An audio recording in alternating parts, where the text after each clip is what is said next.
Thanks everybody for coming. I'm Ben Spike from the Department of Physics.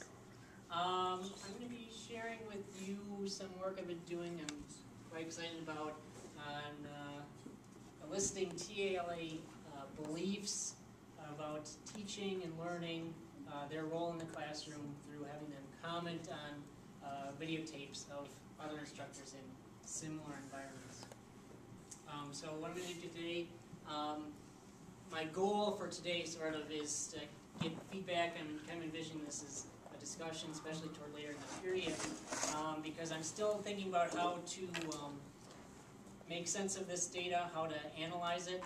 And if you were, I think last October, I presented on some tentative frameworks for this. I shared some data. We didn't have time to get to all of it. So toward the end, I picked out some clips that I think are interesting that we can talk about. And then later this month, I'll be presenting at PER group, probably expanded version of this talk based on feedback. So anything, I'll make sure to leave time for comments from the audience. So if we're talking about beliefs, I'm just going to get the elephant in the room out of the way by saying, what do we mean by beliefs? And my answer to that question is, well, that's a good question. And it's something I've started thinking about based on advice from Dr. Chandra Turpin, who's been thinking about beliefs of physics faculty. So just looking at literature reviews of people who have tried to sort of define this concept and differentiate it, because there's a number of different terms. So beliefs are different from conceptions, which are different from teacher knowledge, which are different from teacher approaches, which are different from teacher strategies.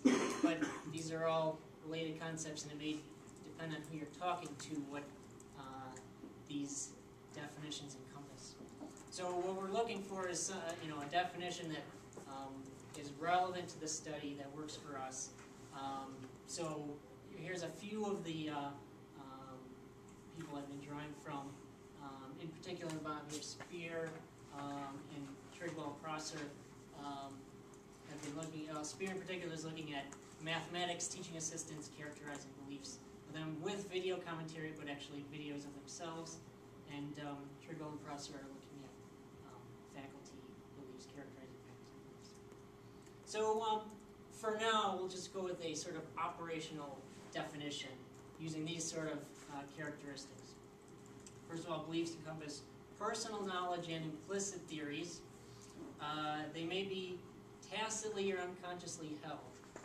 These may be, for example, tell me your beliefs about teaching and learning may not be the way to elicit these types of, if we're interested in listening to these ideas from TAs.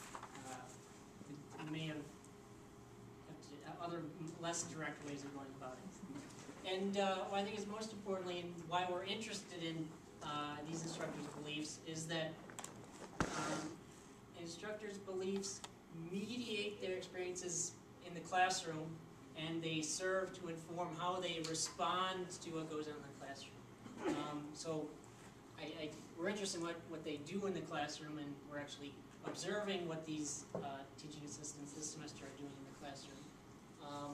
But not only do beliefs inform what they do in the classroom, but, for example, how they respond to prompts about their beliefs, or how they respond to video commentary, for example. So we're looking at, so we have different ways of eliciting these beliefs. Video commentaries will be one, and what we're interested in is comparing across different methods of eliciting these beliefs. Do we see consistency? Do we see alignment between beliefs in the classroom, for instance, versus in an interview session? So we've done some work leading up to this, these interviews, and I'm sort of arranging them on the spectrum of stated versus enacted beliefs.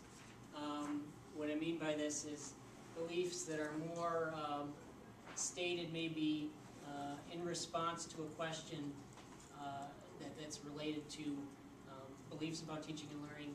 Enacted may be more inferred from practice. If we observe a teacher in the classroom, or we observe a teacher talking through their past experience in classroom or talking through a video clip. Okay. Ben, can I, yeah. I was just thinking, so I'm talking to Kate Henson because we're coding all these student responses. I'm wondering whether a one-dimensional thing captures everything. You know, it could be that somebody states something, but what they do is a contradiction. So stating something itself is a way of enacting. Right, and you state it, but they're actually doing something different, right? Or that's what this gets at. I mean, normally people argue that you can't say that.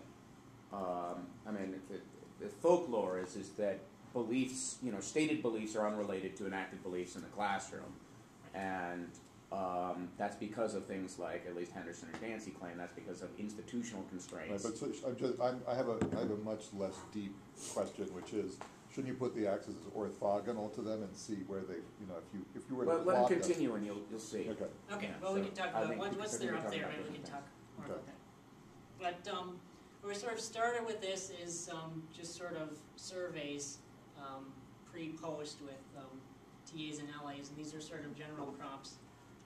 Free response to questions like, what is teaching? What is learning? What do you think your role is in the classroom as a TA or LA? We've also used FASCI surveys in combination with this. Just starting last semester, we started videotaping TAs and LAs in the classroom. So what we're sort of interested in is, one thing I should say, the problem we've had with surveys, and this is one reason for moving on to doing interviews with these instructors, is that we weren't getting a lot of signal from surveys. Did you try electrodes? Say again? Did you try electrodes? Yeah, right.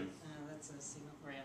So, but you get responses to these questions that'd be 2 sentences if you were lucky, and it may be that these instructors, particularly TAs, aren't used to externalizing these ideas, aren't used to talking about them.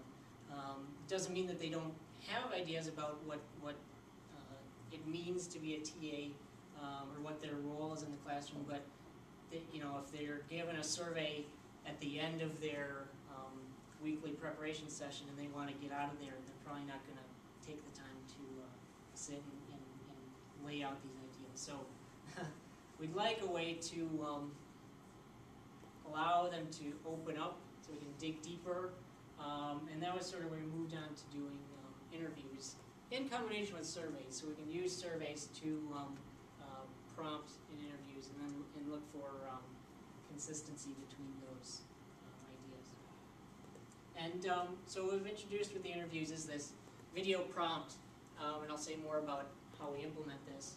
But basically, it's a video clip, and these are always at the beginning of the interview, sort of to kick it off. And what we're hoping is that this will sort of kind of sits in between enacted and stated beliefs. And we're making a connection between